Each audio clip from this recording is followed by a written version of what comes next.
Well, hi everybody, Truth Seeker again. And over the course of the last couple of weeks, I've put together a number of videos with regard to historical aspects of the Watchtower Society in the early days of Charles Taze Russell. And again,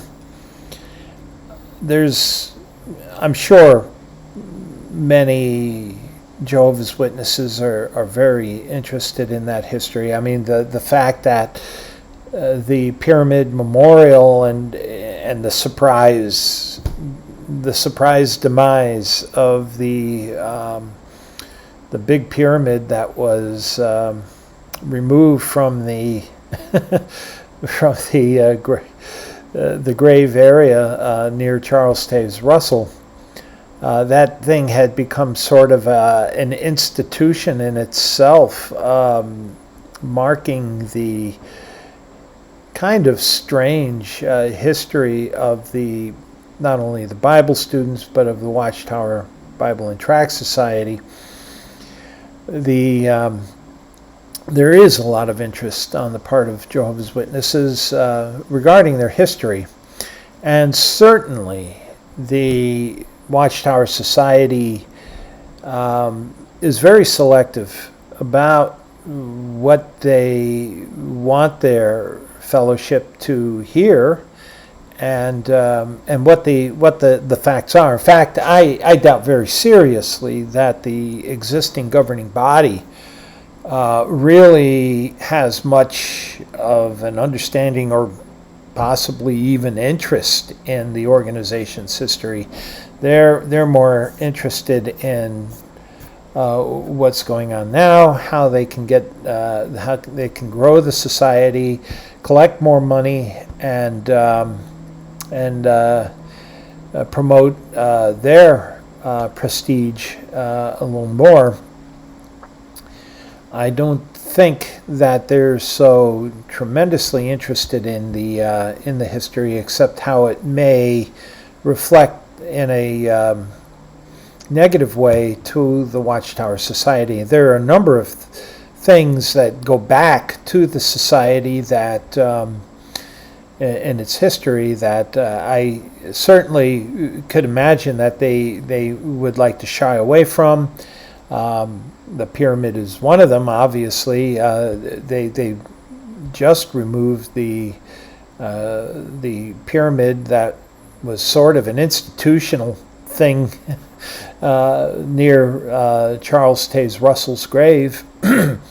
One day it was there, the next day it was gone, and that was a marked piece of history.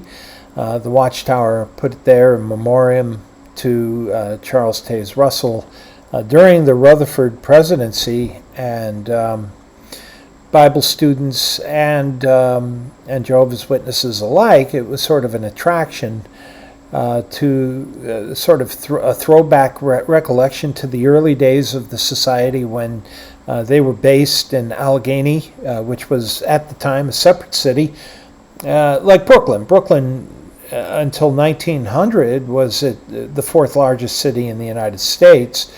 It was its own incorporated city until it was absorbed into New York City in the year 1900. Just a little aside, if anybody is a baseball fan, Brooklyn used to have its own baseball team called the Brooklyn Dodgers. And you might want to know, or might ask, what's a Dodger? What the heck is a Dodger? Well, people, there were a lot of trolley lines. I mean, more trolley lines in Brooklyn than everywhere else in New York City, and people crossing the streets had to be careful of the trolleys, and so anybody from Brooklyn was called a trolley dodger. And that's how the Dodger baseball team got its name. So there you go. You learned something. Anyway,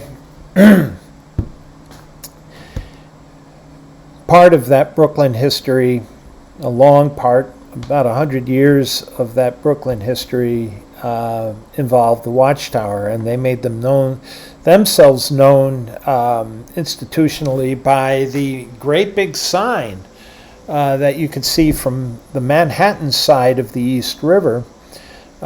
Big red neon sign that said Watchtower on the other side of the Brooklyn Bridge. And that was something that you couldn't escape if you were down on the southern end of the Manhattan Island, the South Street Seaport area and such. My brother, I don't know if there's any truth to it, but there was a period of time early on in Bob Dylan's history where he lived in Greenwich Village.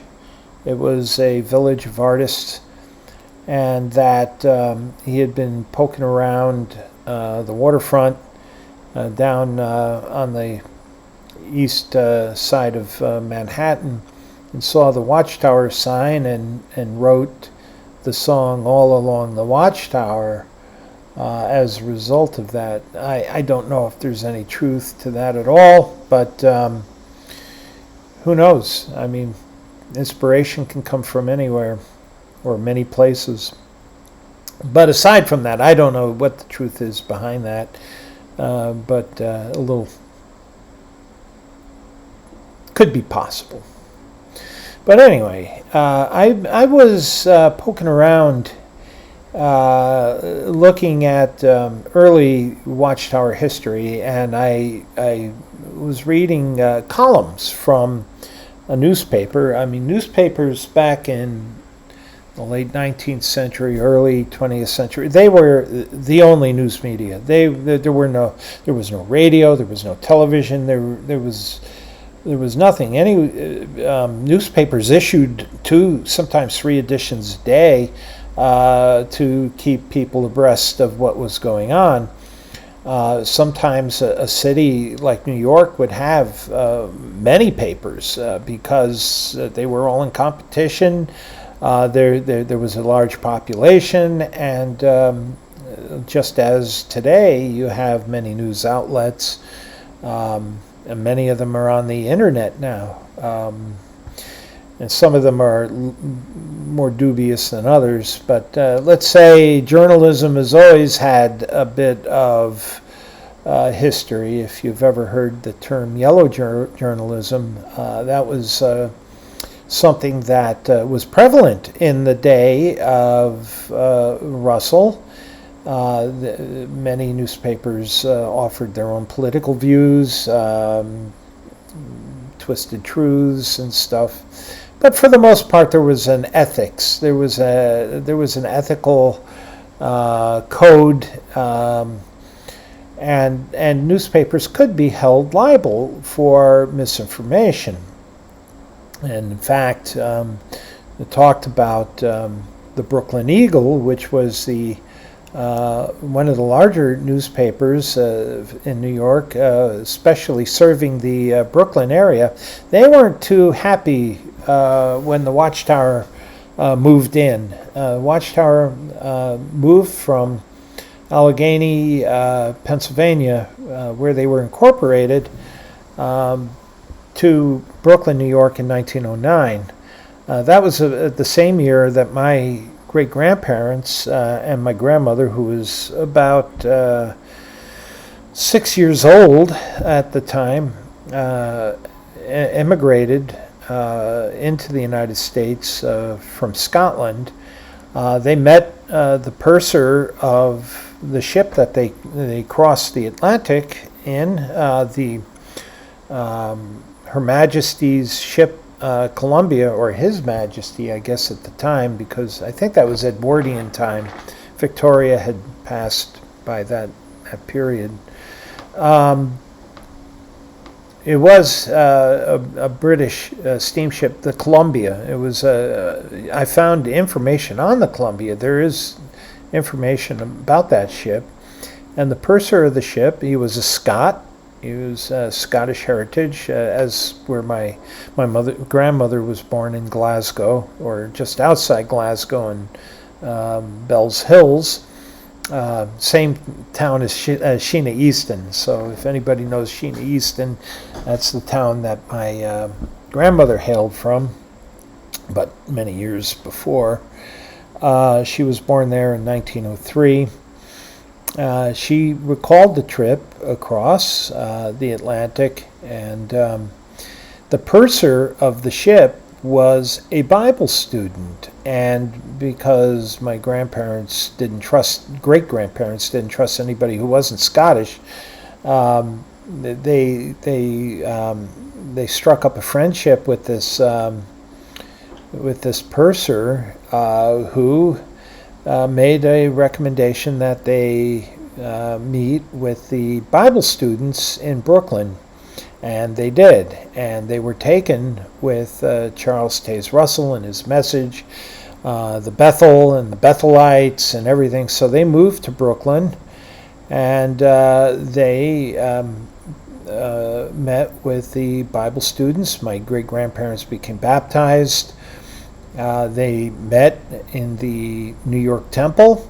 They went with the Bethel family via train from Brooklyn to the New York Temple for meetings, and that's where the New York Bible students held their meetings, was in the New York Temple. And I think I got some bad light. I'm sorry about that. Maybe if I move over here I can block it out a little bit. So anyway, my wife's art on the wall. Actually, that's my mother-in-law. She was a painter. And I don't think that lady has any clothes on. So, anyway,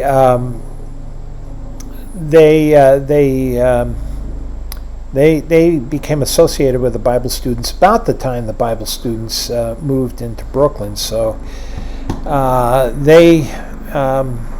they were really smitten, I guess, or taken by Charles Russell. It begs a lot of questions. A lot of Bible students really holds, even still, a lot of animosity towards Joseph Rutherford for taking the Watchtower and moving it into darkness, away from Charles Russell. My great-grandparents, maternal great-grandparents, were among those who were not Rutherford fans. But there's no question in my mind that if they took the train with the Bethel family, that they knew Rutherford. Rutherford and his family lived at the 125 Columbia Street in Brooklyn, and I can't help but think that my grandmother may have known Malcolm Rutherford, although she never mentioned anything about it. But they were about the same age. He was probably a little older. She would have been a teenager by 1916, maybe a little younger than Malcolm. He might have been in his 20s about that time. Maybe they wouldn't have been too friendly. Meetings were larger then, but I can't imagine that they didn't at least at some point say hello or converse. They did take the train, and his middle name was Cameron, and my grandmother was Helen Cameron Brown. In fact, my great-grandmother was of the clan Cameron, and anybody who knows anything about Scots and Scottish heritage, being part of a clan, and the tartans are a big thing. One of my hobbies is ancestry, I really enjoy people, history, and I learned not only am I part of the Clan Cameron, but Clan Muir, also the Clan Alexander, Hamilton, Alexander Hamilton, same clan.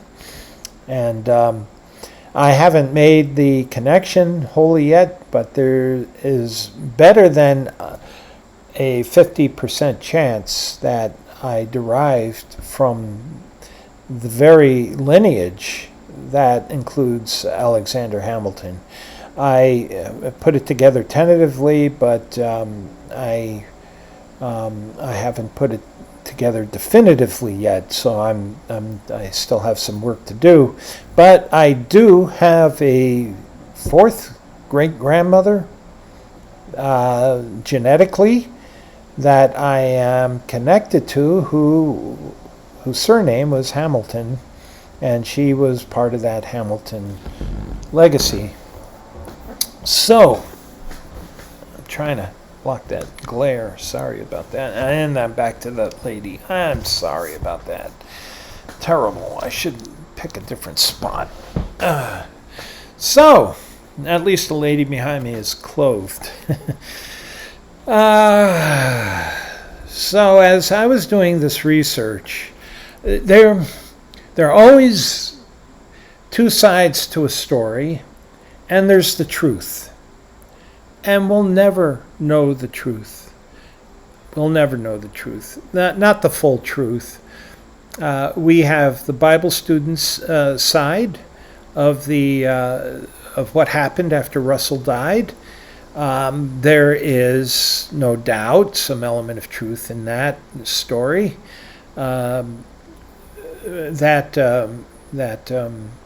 Rutherford was basically a usurper, that Russell had tried to rid himself of Rutherford, and that Rutherford was an opportunist and came back and secretly leveraged his way back in using legal means, and that it was slightly dishonest, and there's some elements of truth to that, but there's a lot of emotion. I can tell you definitively that the Bible students believe the Watchtower organization was stolen out from under them, but it was the Lord's will. Because if the Lord had wanted to continue with the Watchtower, he would have certainly, no doubt, have ousted the usurpers, and that wasn't the case. And the sifting that went on separated the true wheat from the false wheat, and this was they were literally calling it harvest siftings on both sides of the issue. And I think Rutherford wrote some articles called The Harvest Siftings, and there were two. And there was a little battle of words that went on between the two factions, and there were speakers. The four ousted directors made a round to different ecclesias throughout the United States, and tried to compel Bible students to their side of the story. Well, we know who won because Rutherford maintained power, and he couldn't have done that had it not been for several key individuals, one of them being A.H. Macmillan, who was the Bethel family manager, and William Van Amberg, who was a very long-term associate with Russell. He became treasurer of the Watchtower back in 1903. Rutherford was the counsel for Watchtower. He was still acting as the counsel for Watchtower, and he was speaking on behalf of Watchtower at the time. I'm sorry, I'm going to have to take this call. I'm sorry. I'm trying to schedule something, and unfortunately, it's been a bit of a chore. So, where were we? If Russell had strong feelings with regard to Rutherford, he would have taken immediate action. If he was afraid that Rutherford was going to do something that he didn't want, he would have certainly taken action against what, blocking Rutherford from being in a position to take over the organization. He didn't do that. Apparently, and I believe this happened. I don't see any reason why we shouldn't believe it, but Macmillan, in his book Faith on the March, discusses a long, unusual discussion. Usually Russell took the morning for himself before he addressed people and other matters, personnel and stuff like that. He worked privately in his office for in the mornings. He had a habit, a routine, and he broke his routine on this occasion, and he asked Macmillan to come into his office, and they talked for several hours. And apparently the gist of this, according to Macmillan, was Russell's vision of Watchtower going out in the future. That he believed that the Watchtower had a much grander, much greater purpose, and this purpose was a global purpose, that it was to bring a global message. And this is something that is kind of interesting about the Bible students. There were a lot of aspects of the Bible students relating of stories about that period that, as I grew up as a young boy, and I knew many individuals who were second generation, also directly involved in the Watchtower. Some had prominent positions with the Watchtower, and these were people I knew. As a kid, you didn't appreciate it so much. You didn't even know that Sister Hirsch's husband was the vice president of the Watchtower Society at the time that Russell died. So these are things, people I knew, but when you're a kid, you don't necessarily fully appreciate or even understand these things. People just don't tell you. But the one thing that was very well understood among those Bible students that had associated and were gathered together out of the Watchtower Society. See, during the 1920s, Rutherford made it, there was this sifting, as he was calling it, that took place over a 15 or more year period after Russell's death, that he was ridding the society of people whose loyalty was stronger to Russell than to the society. He called it creature worship. That they had established a cult mentality about Russell, and and to tell you the truth, he was right. These individuals were more enraptured with the Laodicean messenger and the wise and faithful servant than they were in any new illumination that was coming from the channel that was the Watchtower. So Rutherford was purging these people, and it seemed that a good deal of the purge, sort of the cut date was 1928. And there was, if you do the math, and I've done this and reported it on this video, that of the what they called in those days pilgrim speakers, they were in transition. Later on, they were called ordained ministers during the 1930s. They published their names, these representatives, speaking representatives of the Watchtower. They published their names in the yearbook until about 1965. And there was a 40% turnover in 1928 to 29 of these speakers, and that just doesn't happen.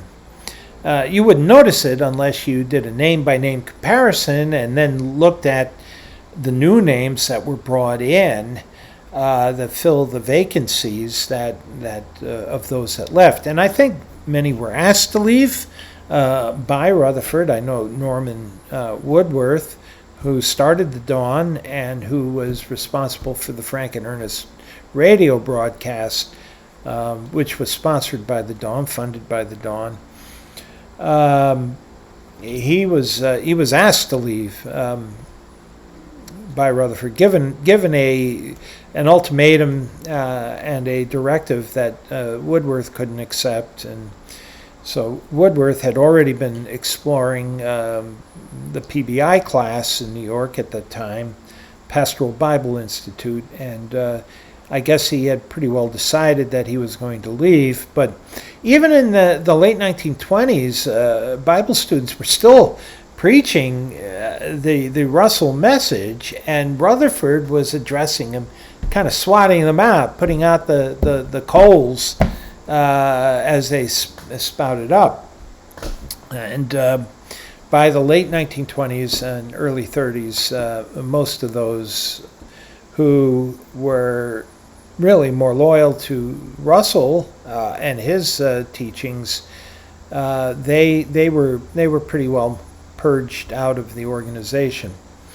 And the thing is that the doctrines at that point, it'd be very difficult, especially from somebody from the outside, to see much of a difference between a Jehovah's Witness in 1931 and a Bible student in 1931. It'd be very difficult. Key differences would be possibly this idea in the Great Company that was in transition. They were now Jonadabs, and it was an earthly class, and the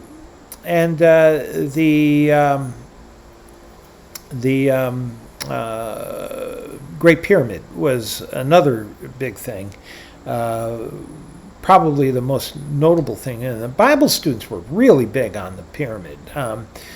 Russell's got famous pictures in front of the pyramid. In fact, even Rutherford did. I saw a convention, or I saw a report of Rutherford post-Russell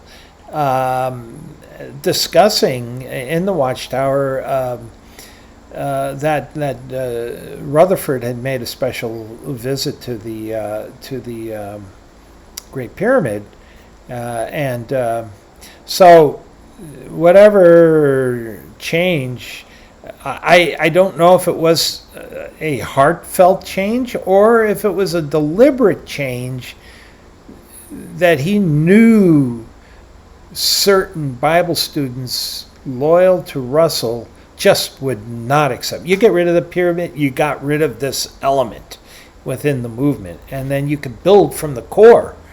And from 1928 to 1939, you look at the memorial attendance, and it plummeted from 1928 to 29, from nearly 90,000 memorial attendance to 17,380, I think. And it wasn't until 1939, 1940, before that number approached 90,000 again. So it was a decade's worth of rebuilding. But the majority of those that were coming in were Jonadabs. They were those that had the earthly hope, not a heavenly hope. But yeah, a good portion of those with the society still did have a heavenly hope. When you look at the partakers in 1939 or so, there were still 36,000 individuals out of close to 90,000 that were partaking of the memorial emblems. So there was still a good number for a long time within the organization, a relatively high percentage. I think things really began to change more under Knorr and Fred Fran's administration. And I kind of look at them as a triumvirate, because Knorr, the way I understand it, was less of a theologian and more of an administrator, and Franz was more the pie in the sky guy. He was the idea guy, and he was the theologian and the one with the numbers and types and this and that. And it's interesting. I don't know if there's anything to it, but I knew a Tom Franz, and I've often wondered if he wasn't related to the Franz family. I don't know. It's another one of those things I wish I could go back in time, because I knew Tom very well. I didn't know much about the Franzes because we didn't follow much. When I was 23, 24 years old, I didn't follow the Watchtower very much. They were in outer darkness, so you didn't want to mess with Jehovah's Witnesses, because they were basically apostates to the truth. So, anyway, what I was getting at is that when I was raised, a boy growing up in the 50s and 60s, and there was still a large element, they were elderly, but there was still a large element of the original Bible students movement alive at that time. And there was still disagreement over one matter, and it was amazing how Bible students really made big issues out of things that really weren't that big. One of the big controversial issues when I was a child growing up was whether the door was open or the door was closed. And what I'm talking about when I say the door being open, this is Bible student nomenclature. They were concerned about was it still possible for those who were consecrating their lives and baptizing to be part of the 144,000 heavenly class, or was that door shut? And the argument was that the door was still open, and the way it was presented to us kids is that it was an error for anybody to preach or to teach that the door to the high calling was shut, and that the greater part, and in fact the vast majority of the Bible students that I knew, and I knew quite a few because my family was very much at the center of the Bible students movement. My grandfather was a trustee of the Dawn. He had been treasurer of the Dawn. My grandmother was Norman Woodworth's secretary for 25 years. And they were right at the heart of the Bible students movement. I would have heard things, just in conversation with adults. And I was one of those kinds of kids that wanted to sit at the adults' table because I preferred their conversation over my peers' children. I liked adult conversation, and I listened. And so I would have known, and that was one of the defining characteristics of Bible students who were really fringe Bible students if they believed the door was shut. That was one of the reasons why the Dawn couldn't reconcile with the layman's home missionary. It was because the layman's home missionary believed the door was shut. And P.S.L. Johnson, Paul Johnson, was the last of the 144,000, and Raymond Jolly, his colleague, main character after Johnson, was the last of the great company, which they believed and Russell taught was a heavenly class.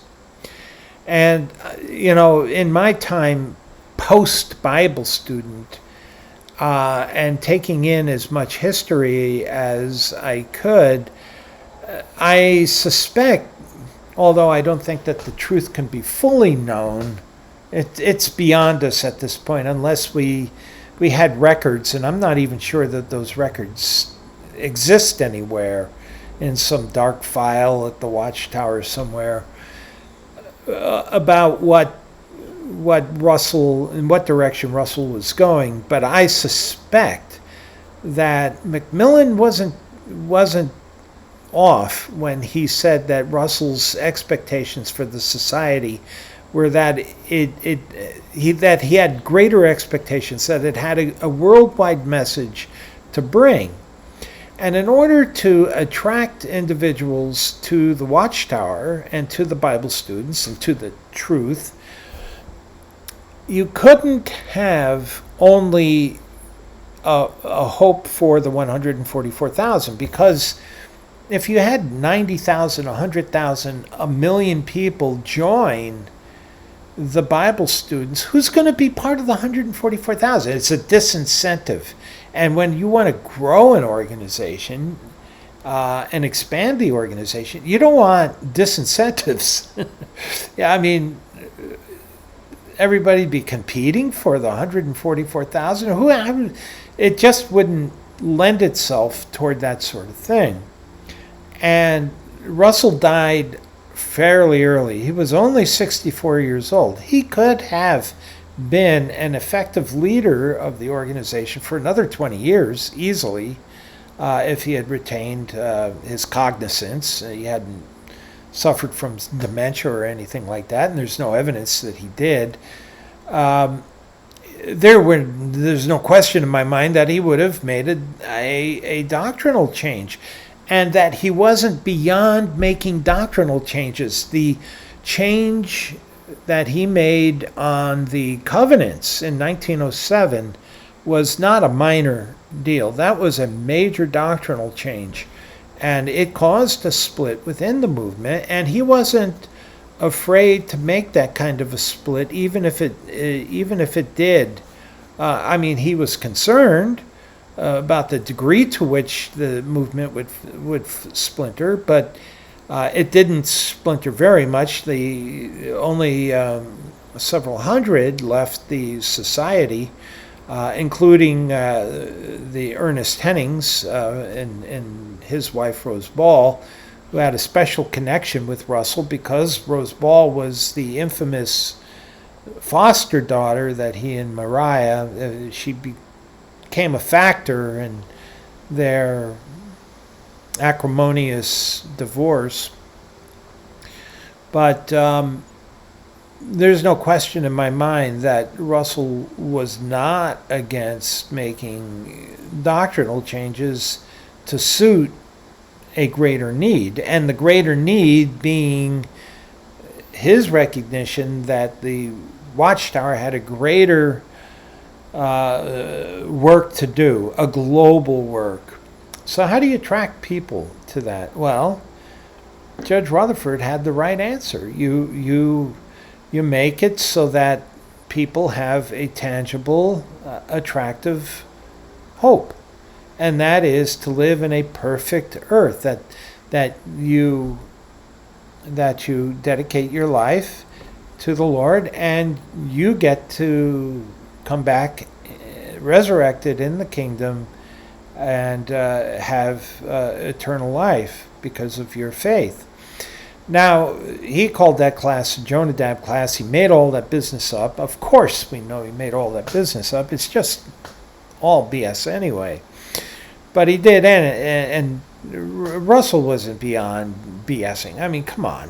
What was this miracle wheat? I mean, he was selling miracle wheat out of Brooklyn Tabernacle at $60 a bushel, at exorbitant prices, making these outrageous claims, and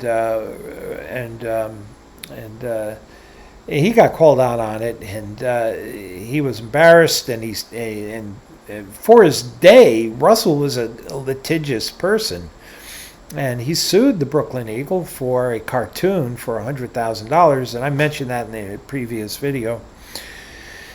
But he wasn't against these things that were controversial, that might put the Watchtower in bad light, but he knew that his followers were so devoted to him that any major doctrinal change that he might have said, let's say I was wrong about the great company. They're not a heavenly class.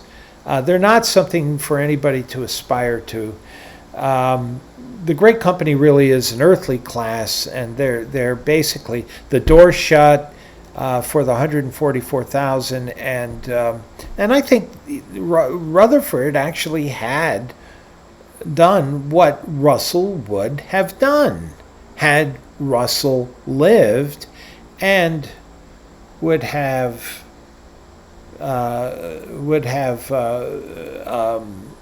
changed the focus to growth, to bringing a global message.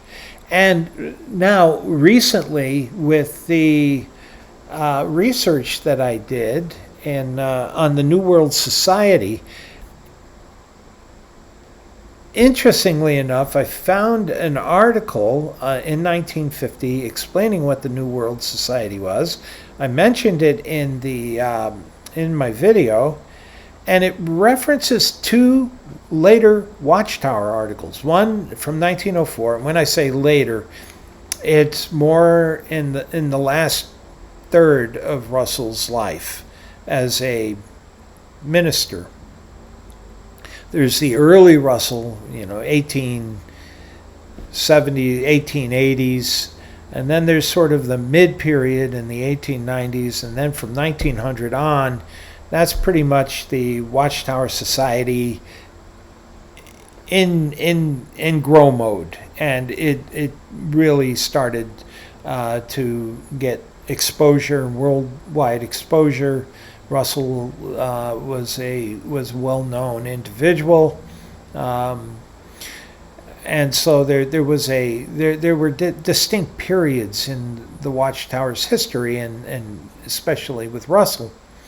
Again, Russell was not an old man when he passed, and in this day and age, there's no question they would have been able to. It's a little vague as to what it was he had. But I'm certain that they could have prolonged his productive life with today's medicine, and he would have been an effective leader to the point where he would have been able to make the changes and adjustments that would have moved the Watchtower into the kind of a society that he had talked to Macmillan about. Which was a global society.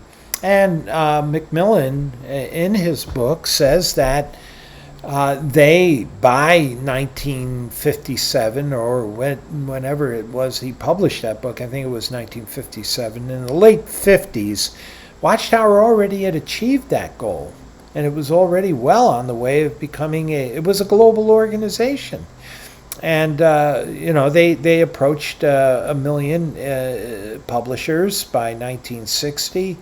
By the 1980s, it was 6 million. Now we have some 8.5 million publishers, if we can trust their statistics. Again, there's some. There is a little, there is some question about the veracity of the numbers that they do publish. They're certainly not going to put something that's not favorable out before the public, and so I'm sure that those numbers are massaged to their advantage. But anyway, this 1950 article on the New World Society references two articles, separate articles, in which Russell addresses this issue of consecration. Now, consecration, I've often wondered why and how the Watchtower got away with demanding as much dedication and devotion to the society, to do the work of the society, and to make everybody window washers and put all their free time and energy and money into serving the society and its goals and needs. A full dedication.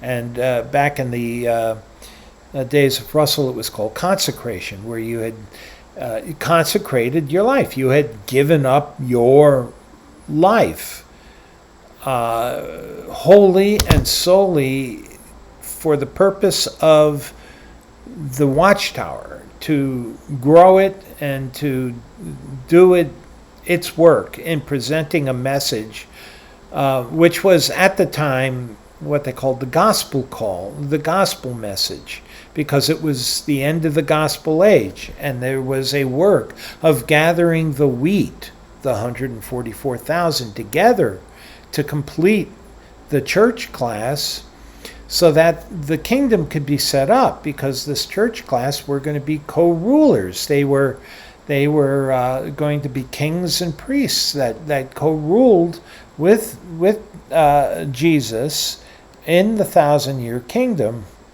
And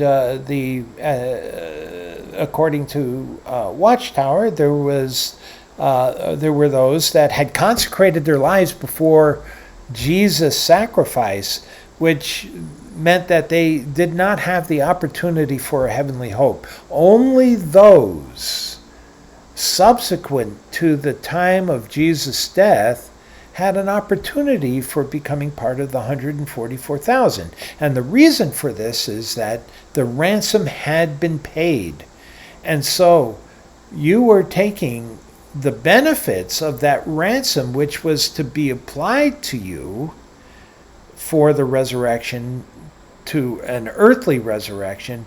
You were forfeiting that right and giving it up in sacrifice and offering it to the Lord as part of a sin offering to be part of the 144,000. So in the likeness of Jesus' death, that's this class, this spiritual class, spiritual Israel, was sacrificing their lives and their right to a ransom and resurrection to the and redemption to a resurrection to the human plane in the kingdom, giving up that to be part of the heavenly class. But once the quota is filled, the 144,000 is done and complete, then there's no more opportunity. The only opportunity then left, according to Russell's reasoning, was a resurrection to the human plane. Now, this is the article that I'm referring to, and you can find it on jw.org. It was the Watchtower, 1950, pages 413, beginning the New World Society. And this is really a description of what this New World Society was. And the Watchtower really promoted this idea of the New World Society. They acknowledged the idea that over the years there was there were different periods of the Watchtower's history, and that the early period was really dealing more focused with the high calling. And it states here, the people for Jehovah's name, whom he has called with the high calling to the heavenly kingdom, and whom he has taken out from all nations by the agency of the new covenant, are now about complete. Only a small remnant of them are yet on earth. They didn't expect that this remnant would grow, as we saw in the memorial chart that I presented earlier. They thought that it would fade away, and then after the last members of the church were taken home to heaven, Armageddon would come, and God would sweep away all vestiges of the old world, evil world under Satan, and set up a new society, a new heavens and a new earth, with the Watchtower at the helm, the Watchtower being the agency through which God's blessings to the world would come. And that's what this article describes, and establishes what this New World Society is, and provides a more definitive idea of the Watchtower's role in God's overall plans or intent. And so it's an interesting article to read. It talks about the year 1935. It says, before the year 1935, we never envisaged this great crowd or have consecrated other sheep. Now, this is interesting because none of the Bible students that associated with the Watchtower and were consecrated and baptized were being baptized for an earthly resurrection. They were baptizing themselves to be part of the 144,000, and this acknowledges that fact. But that there was a revelation, some new light that opened up in the mid-1930s that revealed that there was a great crowd of other sheep. And it describes what of them, we now ask. And then it justifies, even though Russell never had this idea of a new world society, it says, it uses Russell to justify this whole idea. And it says, back in 1904, the first president of the Watchtower Society, they're referring to Russell, although technically he was the second president of the society.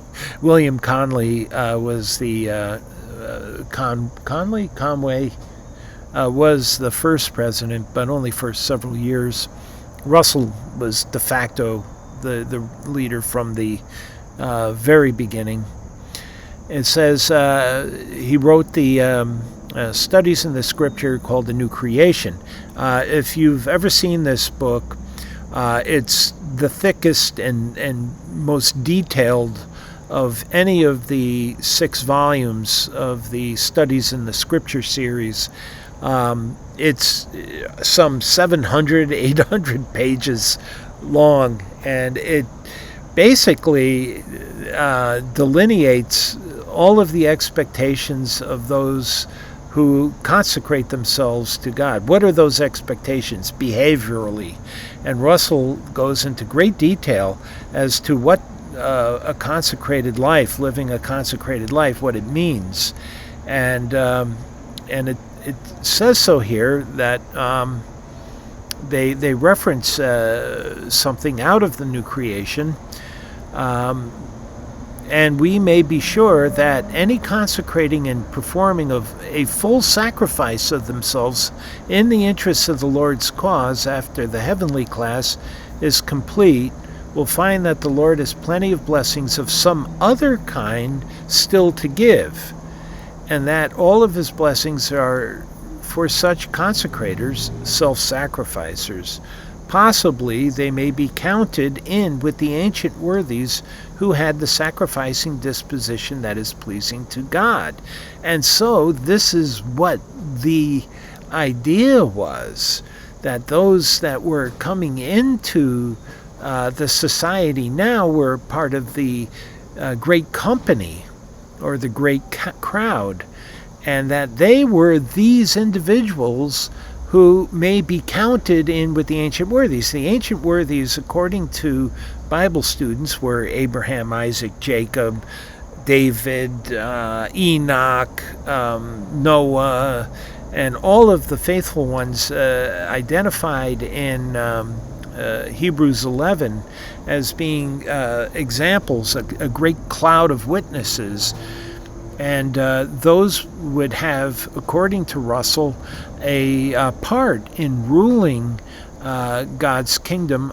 They would be God's agents on earth, through whom God would rule in the 1,000-year kingdom.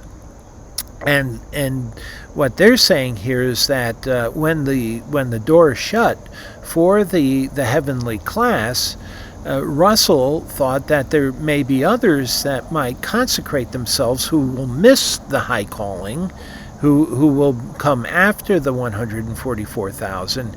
And if so, there would be maybe some provision on the part of God to count them in with the ancient worthies, to have a part in being an earthly agent representing God's government in the 1,000-year kingdom. And then it goes on to say, years after that publication, the Watchtower had this to say in the September 15th issue, in paragraphs 5, 6 of the article, The Harvest Work.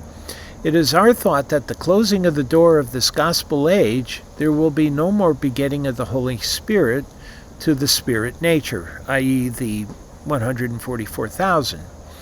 Any afterward coming to God through consecration before the inauguration of the restitution work will be accepted by him, not to the spirit plane of being, but to the earthly plane. Such would come in under the same conditions as the ancient worthies who were accepted of God. The ancient worthies came in, no calling being open to them, the high calling not being yet open. And so it talks about that's what this great crowd is. That was years before members of this great crowd or other sheep began to flock to the side of the spiritual remnant. And so this is what this New World Society was about.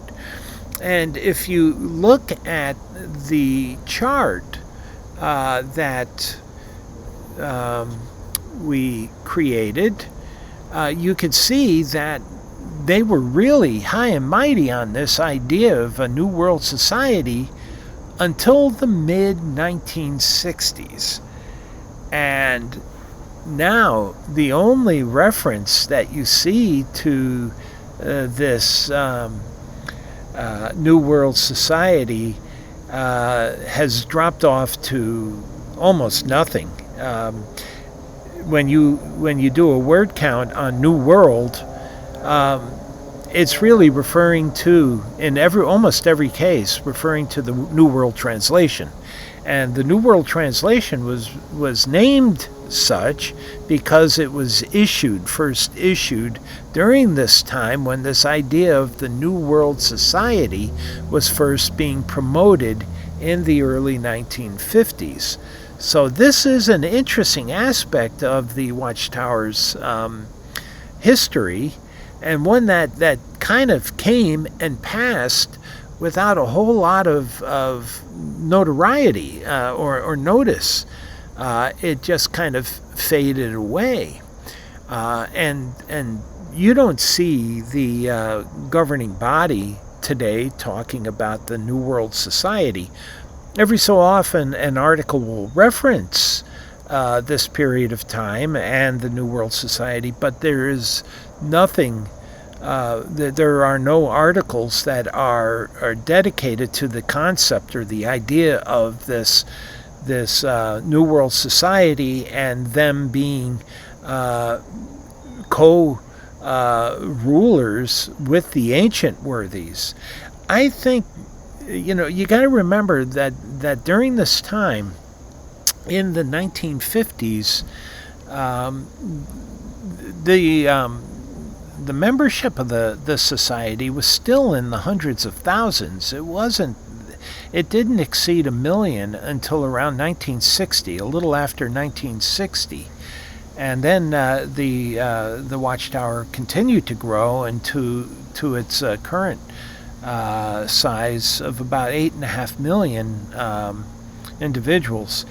And I think the leaders of the Watchtower have pretty much scrapped this idea that even scrapping the idea that the ancient worthies have some special role in the new earth, in the new society, that the Watchtower will be God's representatives on earth, and those that are part of that organization will be administrating that new order.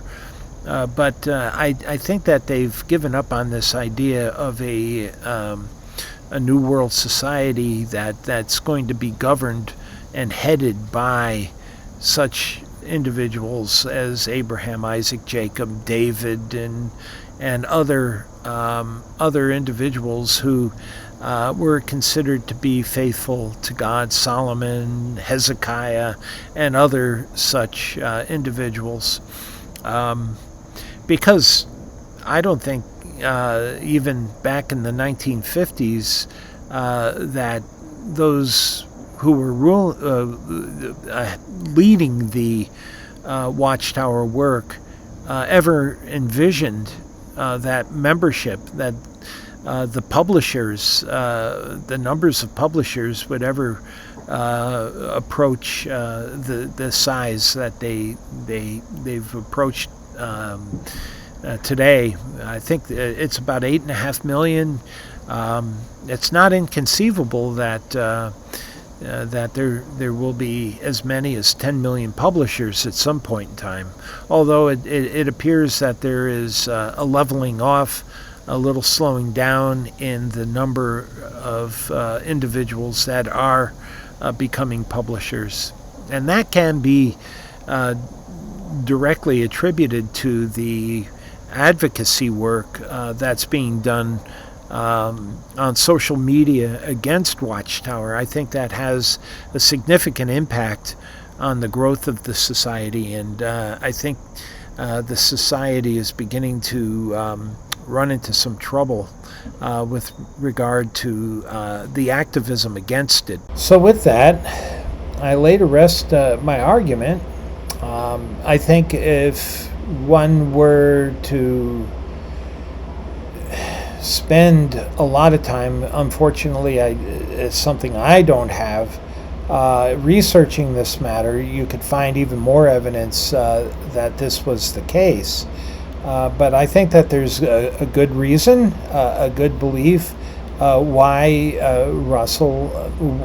to think that Russell would have done something very similar to what Rutherford finally ended up doing, in terms of creating an incentive for those to join the Watchtower and to grow the society, to give it an opportunity not to have unlimited growth. I mean, 144,000 spots to compete for, actually less than that, because over 2,000 years you had individuals coming in from the time of Jesus to the present that would be part of that 144,000. So who knows how many spots were really left. It really was a stroke of, I don't want to say genius on the part of Rutherford, because I don't think he was a genius, but it was a smart move. Okay, let's put it that way. It was a savvy move on the part of Rutherford to grow the organization without running into the obstacle of limits.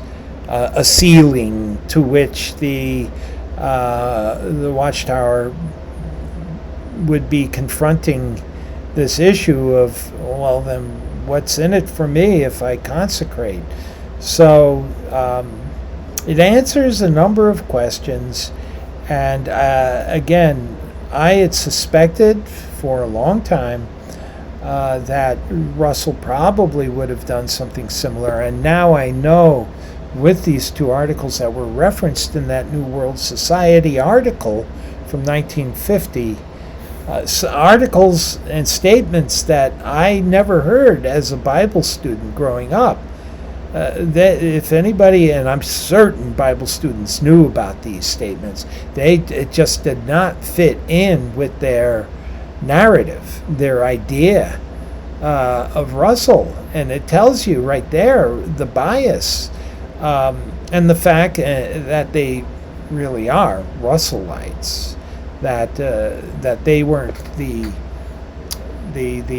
preservers of the truth, and that Rutherford had taken the truth and moved it off onto some other track, and Russell, they were holding on to Russell's, their purest. It reminds me of the Life of Brian and the gourd, the sandal, the gourd.